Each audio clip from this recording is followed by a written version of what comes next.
अस्सलामु अलैकुम वरहमतुल्लाहि वबरकातुहू। नाज़रीन, फ़िरौन की लाश पर हर साल चूहे क्यों छोड़े जाते हैं? क्या फ़िरौन के बाल और नाखून बढ़ते हैं? फ़िरौन की लाश कब, कहाँ और कैसे मिली? फ़िरौन का पासपोर्ट कब और क्यों बनाया गया? क्या यह सही है कि फ़िरौन की लाश मिस्र के एक म्यूजियम में रखी हुई है? क्या वो अब भी लाश है या मम्मी है? क्या अल्लाह रब्बुल इज़्ज़त ने कुरान मजीद में इरशाद फरमाया कि उसकी लाश क़यामत तक रखी जाएगी? इसके बारे में कुरान और हदीस क्या कहते हैं, यही आज की हमारी वीडियो का मौजू होगा। और आज हम फ़िरौन के गर्क होने और उसकी लाश के बारे में हैरानकुन हक़ाइक़ बताएंगे।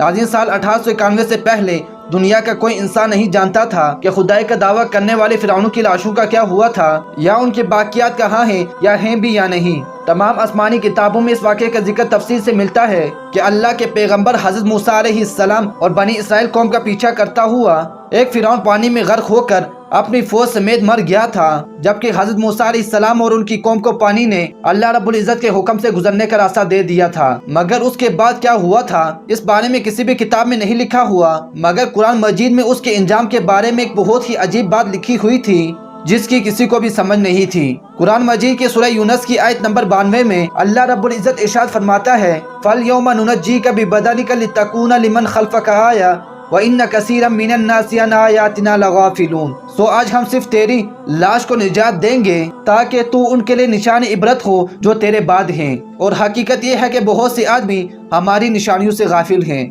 नाज़रीन, ये वाक़या आज से 3500 साल पहले पेश आया था। फ़िरौन के डूबकर मरने के बाद समंदर ने उसकी लाश को अल्लाह के हुक्म से बाहर फेंक दिया, जबकि बाकी लश्कर का कोई नाम निशान न मिला। मिस्रियों में से एक शख्स ने साहिल पर पड़ी फ़िरौन की लाश को पहचान कर अहले दरबार को बताया।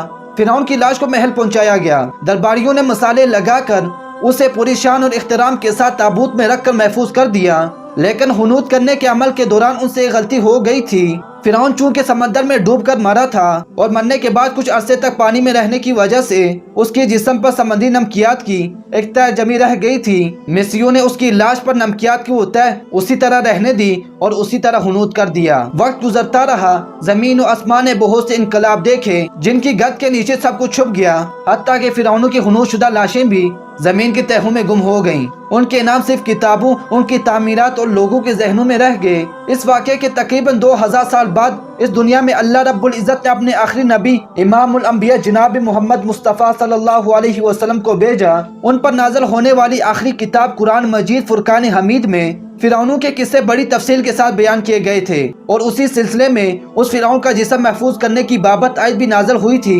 जिसकी सच्चाई पर सब अहले ईमान का पुख्ता यकीन था, मगर वो समझने से कासिर थे कि उस खुदाई का दावा करने वाले की लाश कहाँ महफूज की गई और कैसे उसे इबरत का निशान बनाया जाएगा। नाज़रीन, साल 1871 में मिस्र के एक शहर अलगोनिया से ताल्लुक़ रखने वाले गरीब और मामूली चोर अहमद अब्दुल रसूल को फ़िरौनों की हुनूत शुदा लाशों की तरफ जाने वाले खुफिया रास्ते तक रसाई मिल गई। नाज़रीन, अहमद अब्दुल रसूल नवादरात चोरी कर बेचा करता था। एक दिन वो दरिया नील के किनारे के करीब तबीसा के मकाम पर उसी सिलसिले में फिर रहा था जब उसे एक खुफिया रास्ते का पता चला। वहाँ वो नवादात की चोरी के लिए जगह खोद रहा था कि उसी दौरान उसे कुछ लोगों ने पकड़ लिया और पुलिस के हवाले कर दिया। वो जिस जगह को खोद रहा था वहाँ से मिलने वाले रास्ते की जब मुसलसल खुदाई की गई तो साल 1891 को दूसरी मम्मियों के साथ उसी गर्क होने वाली फ़िरौन की लाश भी मिल गई। उसके कफन पर सीने के मकाम पर उसका नाम लिखा हुआ था। उन मम्मियों को माहिरीन काहिरा ले गए। जब उन मम्मियों का तफसील से जायजा लिया गया तो फ़िरौन वाली मम्मी पर जमी नमकियात की तह से तस्दीक हो गई कि ये वही फ़िरौन है जिसे अल्लाह रब्बुल इज़्ज़त ने पानी में गर्क करके बदतरीन इंजाम से हमकिनार किया था। नाज़रीन, ये बहुत बड़ा वाक़या था। इसकी तस्दीक के लिए दुनिया भर के माहिरीन आसार कदीमा और साइंसदान मिस्र की तरफ जाने लगे। मुख्तलिफ साइंसी टेस्ट करने के बाद दुनिया भर के साइंसदानों ने तस्दीक कर दी कि दूसरी सब लाशों की निस्बत से फ़िरौन की लाश पर ही समंदरी नमकियात की तह जमी हुई थी। उस तस्दीक के बाद उसे फ़िरौन की लाश करार देकर उसे अजायब घर में महफूज कर दिया गया। साल 1982 में फ़िरौन की मम्मी ख़राब होने लगी तो उस वक़्त की मिस्री हुकूमत ने फ्रांस की हुकूमत को दरख्वास्त की कि फ़िरौन की मम्मी को ख़राब होने से बचाया जाए। जदीद साइंसी ज़राए से उसकी मौत की वजह भी मालूम की जाए।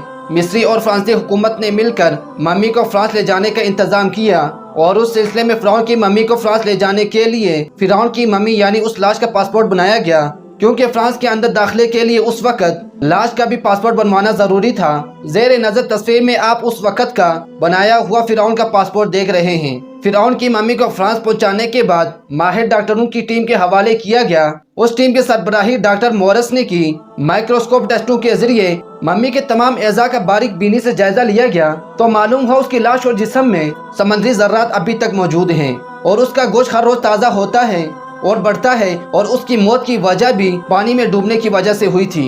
एक बादशाह की मौत पानी में डूबने की वजह से हो, ये डॉक्टर मोरस के लिए हैरानकुन बात थी। उसने उस मम्मी के बारे में मजीद जानने की कोशिश की तो उसे मालूम हुआ कि उस बादशाह की मौत के हालात मुसलमानों के नबी इमामुल अंबिया जनाब मुहम्मदुर रसूलुल्लाह सल्लल्लाहु अलैहि वसल्लम पर उतरने वाली किताब कुरान मजीद फुरकान हमीद में दर्ज है। उसे इल्म था कि जहाँ से ये लाश मिली है वहाँ कुछ न कुछ जरूर मिलेगा। तजस्सुस के हाथों मजबूर होकर वो मिस्र पहुंचा। वो एक साइंसदान था। उसने उस मामले में एक मिस्र के साइंसदान से मुलाकात की। उस साइंसदान ने कुरान मजीद खोलकर उसे सूरह यूनुस की आयत 90 ta 92 का तर्जुमा लफ्ज़ बा लफ्ज़ सुनाया। फिरौन का खुदाई का दावा, उसका पानी में डूबकर मरना और फिर पानी से निकाल कर उसकी लाश का हुनूत हो जाना और फिर दोबारा लाश का मिलना और फिर उसकी लाश को जदीद साइंसी दौर में दोबारा महफूज किया जाना, सबका इशारा एक ही जानिब था और बहुत वाज़ेह था। नाज़रीन, ये अल्लाह रब्बुल इज़्ज़त की शान, मकाम और मर्तबा है कि उसने फिरौन जिसने खुदाई का दावा किया और उस परवरदिगार आलम के मुकाबले में आया, उसकी लाश को क़यामत तक निशान इबरत बना दिया। फिरौन वो वाहिद शख्स है जिसकी लाश पर गोश्त तरोताज़ा है। लगता है अब भी किसी ने उसको सुलाया हो। उसके बाल और नाखून बढ़ते हैं बल्कि उसकी लाश पर गोश्त बढ़ता है और बढ़ता रहता है। हर साल 15 मार्च को उसी म्यूजियम में चूहे छोड़े जाते हैं और वो उसका बड़ा हुआ गोश्त खा जाते हैं और फिर उसकी ड्रेसिंग की जाती है और फिर दोबारा शीशे में रख दिया जाता है। नाज़रीन, फिरौन के लाश के बाल, आंखें, सब कुछ बिल्कुल सही सलामत हैं। लगता नहीं है कि ये 3500 साल पुरानी मम्मी है। मम्मी और लाश में फ़र्क होता है। ऐसा लगता है कि ये नई और ताज़ा लाश है। नाज़रीन, मूसा अलैहिस्सलाम और प्यारे आका करीम सल्लल्लाहु अलैहि वसल्लम के दरमियान 2000 साल का फ़र्क है। मुहतरम अजीज़ दोस्तों, फिरौन की मम्मी नहीं लाश है। फिरौन की लाश को महफूज करके ऐसे दुनिया के सामने रख दी गई कि अजायब घर में अरबों लोगों के सामने काबिल तस्ख़ हालत में मौजूद है। इबरत और सोचने के लिए है कि इबादत के लायक और हमेशा रहने वाला वही है जो सबका खालिक और राज़िक है। डॉक्टर मोरस ने आयात का तर्जुमा सुना तो उसी वक्त पकड़ उठा कि अल्लाह सच्चा है, कुरान सच्चा है और प्यारे नबी करीम सल्लल्लाहु अलैहि वसल्लम भी सच्चे हैं और फिर कलमा पढ़ा और मुसलमान हो गया। नाज़रीन, उम्मीद करता हूँ आपको वीडियो पसंद आई होगी। मज़ीद ऐसी वीडियोज़ के लिए हमारा चैनल ज़रूर सब्सक्राइब करें और मुझे अपने दुआ में याद रखें। अल्लाह हाफिज़।